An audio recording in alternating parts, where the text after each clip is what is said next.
Y'all, Kenya is not playing no games with Marlo on this Atlanta Housewives. She said, do not come for me unless I send for you. Did you hear what she said about Marlo? She pulled what? Out of where?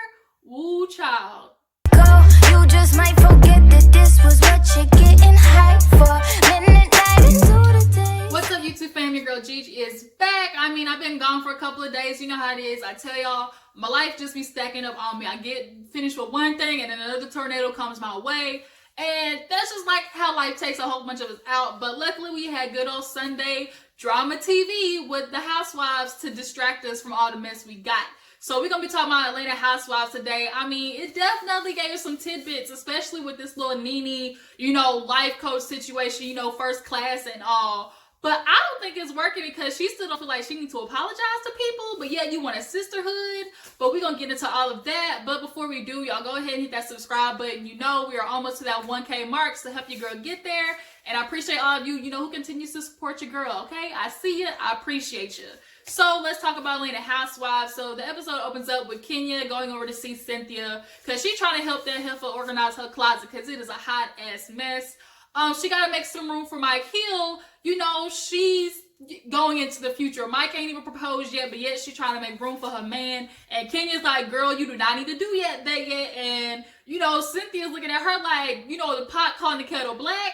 But Kenya knows about this already. She married her man after 3 months, and now look at her. She can't even trust him to be her, power of attorney when she died. Like, she got to find somebody else to do it. So Cynthia, take heed to your friend, girl. I mean, Kenya's only trying to give her a little bit of advice from experience, but Cynthia is looking at it from a different point of view. But nonetheless, Cynthia got a closet within a closet, and she got a whole bunch of bags and stuff. But they sit down and get to catching up and talking and stuff, and of course they get on Mark. Kenya's so disappointed with how he treats her and stuff. Michelle Obama, gave him a little tidbits on how to handle a relationship, have a long-lasting relationship, and learning how to argue is one of those things. But Kenya says that he, doesn't argue well. He's just mad. And you gotta decode why he's mad. And that's kind of annoying because, to me, passive aggressiveness is one of the most annoying things. It's like, nigga, go ahead and say what the heck is the problem with you. Don't be doing a whole bunch of stuff, slamming cabinets, pulling the covers over in the middle of the night. Don't do that shit. Just go ahead and say why you mad so we can talk it and get it out the way. But I think Mark, to be honest, y'all, I think he's trying to push Kenya to that point, to the breaking point to where she leaves on her own. He's doing everything she can to treat her bad so she'll leave on her own. But then, of course, we got to talk about how Kenya and Marlo have been having this beef this season. Cynthia was like, girl, I stayed and I tried to, talk to him and stuff. But Marlo definitely had some things to say about how she knew you paying Mark child support and stuff. And Kenya got me when she said this. She said, girl, Marlo constantly pulling stuff out of her ass, including 80-year-old dick. Y'all, I hollered. Oh, my God. Not the 80-year-old peen with the shriveled up, collar and everything, what they call it, a turtleneck, not the turtleneck dick. I was like, oh my God. So now she's basically over Marlo. She's like, that's the reason nobody would be friends with her anyway. She takes personal jabs. Now, it's true, Marlo's shade is always different.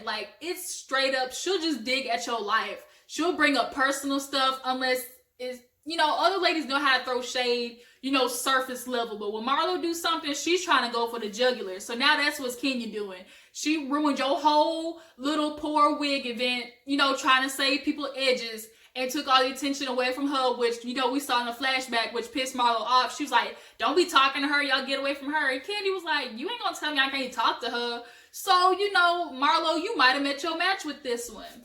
So we see how Todd, Candy, and Ace, they're in the kitchen. Ace is so freaking adorable, you guys. But they're getting ready to go, and Kayla, I'm gonna need you to drop a link down to where you got that hat, Living La Vida Broca. I'm gonna need that because that is my life all summed up in one, okay? But nonetheless, Kayla is going to go off to New York, you guys, and her and Todd are still in this weird space in their relationship. Todd is just struggling to parent her, and I'm sure it has a lot to do with the fact that he, only got around her later on in her life when she's closer to an adult, and you can't really parent like that. But he needs to find a way to be more vulnerable with Kayla because you can tell it's very much affecting her. But I'm glad to see her and Candy have at least a good relationship. They have good banter. They can talk back and forth. Watching them laugh in the kitchen was good. But Candy is the one dropping Kayla off at the airport and not Todd because he's off on business. Your daughter is about to go off on this big journey in her life, take this huge leap, this venture, and you can't even make that time to drop her off at the airport. I'm a little bothered by that, Todd. Like, I don't think that you are prioritizing your daughter like you should be, and you're gonna, get that resentment a lot later in life. So they end up taking her to the airport. Ace said he wasn't gonna miss her though, so I was like, dang. Riley's in New York, but Candy thinks that they're not even gonna talk anyways because they barely talk in Atlanta. But Carmen comes over and she comes to see Candy. Y'all, that was probably one of my favorite wigs on Candy. It just looked nice and natural. Had the typical, not typical, but like, kind of like the wake up curls that you see in people's hair. I just like the way it looked. She had really fresh, like natural makeup. That to me was probably the best I've kind of seen Candy like a natural state. But anyways, Carmen comes over and she's like, girl, Todd done bought a dang tractor trailer. And she's like, man, I know. He keeps, coming up with all this different stuff. And I'm starting to think that Todd is trying to find himself. I think he's starting to have an insecurity, being married to Candy. She basically has everything and she has, the money. And I'm sure when it comes to paying for a lot of things, Candy picks up the slack on it. So he's just trying to find anything that he can do to turn into a success so he doesn't feel, emasculated, by Candy's success. But she's like, first it's the tractor trailer, now it's the Mexican restaurant, now we got OLG breakfast. He's trying to do it all, and then we're having a baby coming on the way. Like, you can't do that. Like, I need you to finish one thing because, people say, like, you can't, be 100% everything. You can't have 100% in this thing, 100% in this thing. If you got 3 things going on, you're not going to give each of those things 100%. That's why you need to finish a project first, then move on to the next one. But Todd is just so antsy and just making sure he looks like he's doing something, he's only going to screw himself in the long run. And you're going to make yourself broke, and we're going to find out 2 years you got bad credit and you're about to file bankruptcy. So Todd, stop it. But nonetheless, they start talking about how, Kayla's gone and stuff, and, her room's going to be turned into the nursery. And Candy's worried about Todd and Kayla's relationship because, they'll be in the house and not talk. So her going all the way to New York, she's worried that they won't even talk at all either. And she's kind of concerned, like, Todd's interaction with females, like, as a daughter, of course, because they're getting ready to have a daughter. Now, personally, if you ask me, they should have stopped at Ace. Like, that should have been, the no-go. But Candy had one more egg, and she was just, she wanted another kid. So you got the money to do it. So, Candy, you do you. So we see Porsha and Marlo get together. Now, we know in the beginning, those two, they were like oil and water. But Porsha and Marlo, they do like the little pub bike thing that I see all the time. And, they're just talking and catching up and stuff. Now, Marlo, she be a messy trying to poke at Porsha, talking about how, when we get to the girls, everybody's not really vulnerable with each other. We're never honest, like how Nene is. Nene puts her stuff out there about Greg, and she's honest, and Porsha's like, Nene don't be putting nothing out. Like, Nene give us tidbits. She give us like surface level stuff, but do I think she's honestly giving us like details? No. I don't think any, women really do that because we're not really privy to just wanting to put our life out there like that. But Porsha tells her, like, it's not that, y'all should take it personal, but it's like, I gotta go through this hurt and I don't want to have to explain to it every single girl, like, what happened, like, because I gotta relive it every single time I tell someone. But nonetheless, Marlo, if anybody's gonna say something, you definitely gonna be last on the list to what anybody's gonna want to say something to because you run your mouth. You are like a daggum carrier pigeon. You get some news and you run around and drop it to everybody else. And in the meantime, twisting it, putting your little take on it. And the whole story be turned upside down by the time it get back to Porsha, what she really said. You cannot be trusted, Marlo. And another thing, too, is you like to use like people's own stuff against them. You and Nene like to do that, which is why y'all good butt buddies. But, of course, Marlo asked Porsha about her relationship with Nene. She called edgeless Nene leaks because Porsha got a text message from Nene and she was calling her like a fat hungry bitch. Like, Nene went in on her, but you want her to be your friend? Like, Porsha at this point is like, I'm not doing that. She completely disrespected me. Porsha was there for her with the whole Greg situation. And you know, Porsha made a very good point. Sometimes support as a friend isn't necessarily talking everything out with them. Sometimes as a friend, let me just get you out the house and show you a good time because I know you're just dealing with a lot. Let's just go out, have drinks, and I'll be the person that, you know, we can have a laugh with. That's what Porsha was to Nene.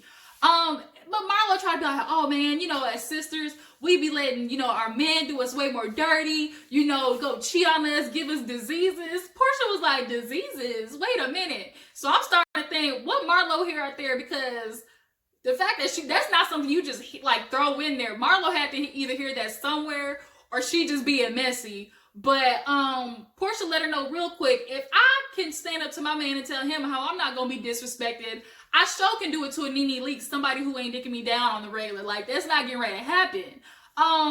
Yeah, Nene, she needs, obviously she can see that she's got some sisterhood making up she need to do, because we see after they take Marlo being messy again, pulls up to Hot Dog Factory. Now, Porsha had to call Dennis. She didn't have to, if you ask me, but I think she did it anyways because she still like him. She got some feelings for him, but Marlo tried to get her to tell him I love you, but she said, nope. I'd be like, Porsha, you ain't getting not a dang I love you out of me. I wish a nigga would. But Marlo was trying so hard to push them back together. Be like, girl, like you gotta LIG it, let it go, be frozen. But nonetheless, we see Nene has her little life coach over after that. And this girl Tamara walked in, Tamara, this nose ring, you guys, was bothering me. That's literally all I was staring at when she was talking. Am I tripping, or was that nose ring too big? Like, she should have had, like, if you want to do anything like a nose ring, it should have like a cute little diamond stud or something like that. But nonetheless, you know, Nene's talking to her about how everything went at Marlo's hair party. And she's like, girl, I had to dip. I had to go because Kenya came in with a marching band. And I knew if the more I stayed, the more I was going to get heated and a situation was going to pop off. And I'm sure Marlo's feeling abandoned because, you know, I'm her friend. Now, to me, Nene should have just went up to her and be like, look, Marlo, like, I'm trying to do better on myself. Like, and I don't want this to turn into a spectacle. So I love you. I'm a dip though. And as much as she tried to say she hate Kenya, she showed didn't take them products. Y'all notice that? She took 2 of them bags in dip. So obviously she's trying to get her edges under control because edges matter. But yeah, she was like, the little coach or whatever was like, you know, your friends have to understand, you know, you're in a growing period and they have to be there beside you and support you through that too.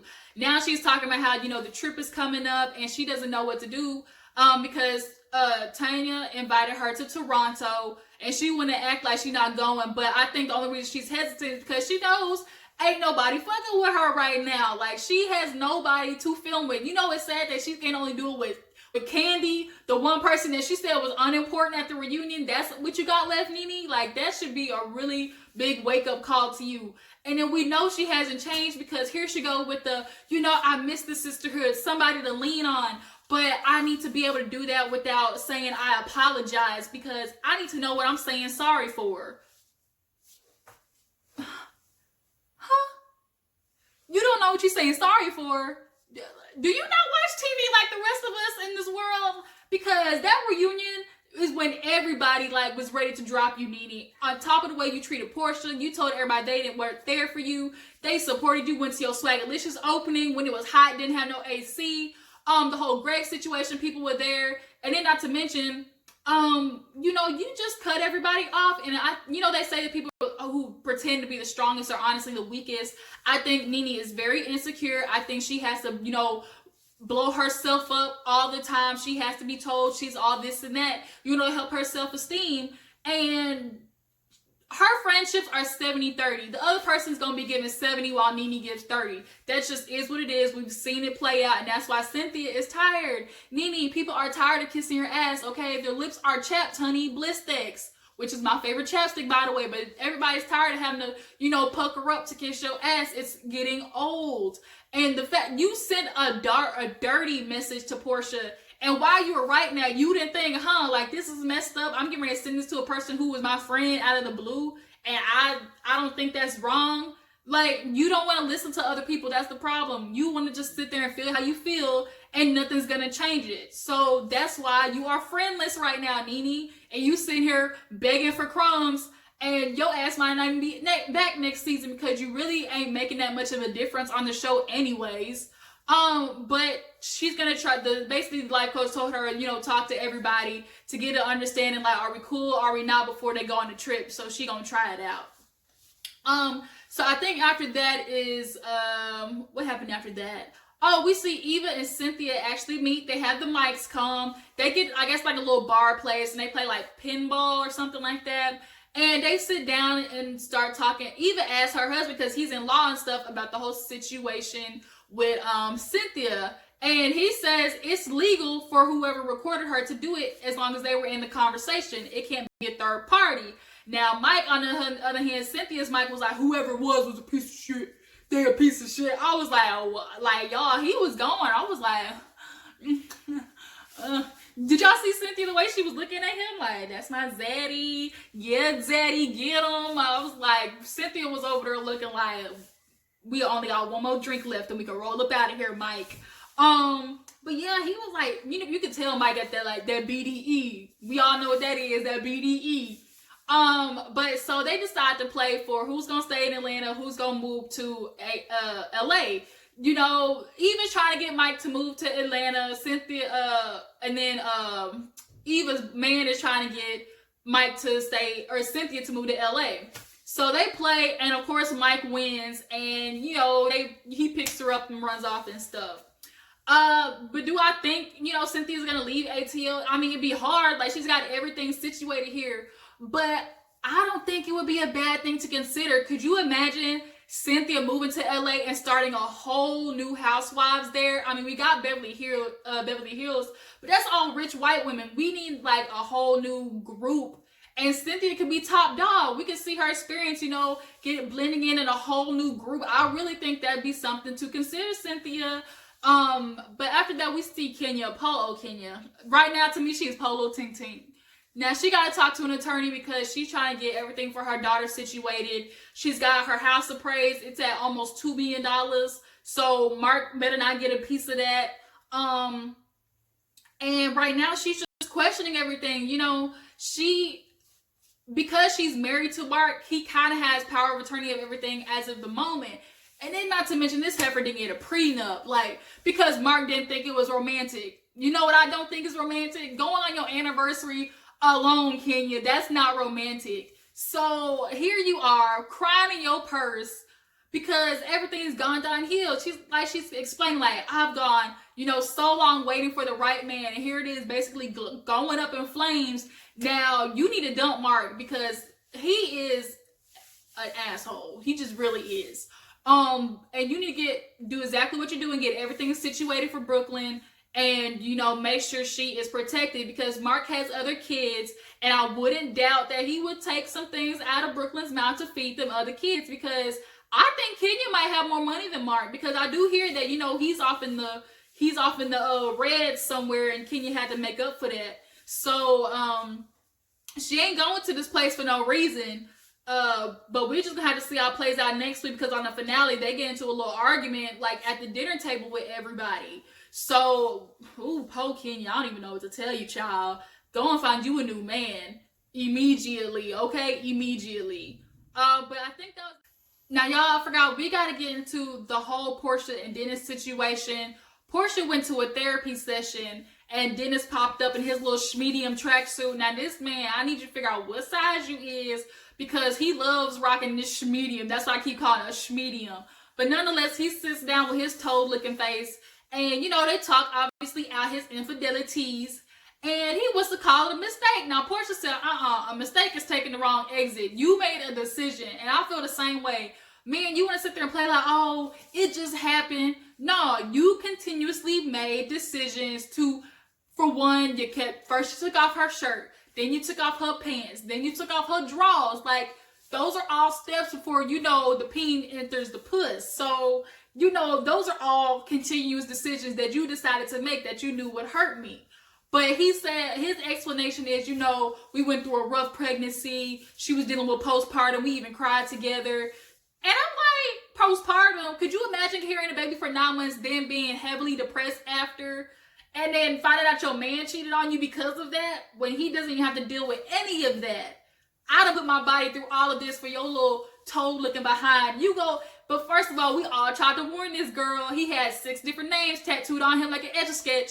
And, you know, Porsha went to give him the benefit of the doubt. Now, here we are at the therapy office. Now, he said it was a poor decision. He made mistakes. And now, at this point in his life, he wants to, you know, try to make up to Porsha to be there for her and the baby. Now, Porsha was like this, I'm just not going to sit there and trust you over one night. Like, how do I know that you're not going to do this again? He just says, like, you know, I just going to have to prove it to you. Now, she said, you know, she's struggling right now. It's hard for her because she's alone, and now she has to think about PJ. Like, she basically feels like it would be a disservice not to at least give it an effort again for PJ, which is why I kind of, you know, I hate this thing where, like, women feel like, I got to do it for my family. I got to do it for my family because, you know, sometimes staying together in a miserable home, like, that rubs off on the kid. It really does, because as a, you know, a child, a parent who got divorced, watching miserable parents, like, is not fun. So, I mean, she wanted to give it a second shot, cool, but he gave this little apology that I really don't believe. But they hug and they leave together.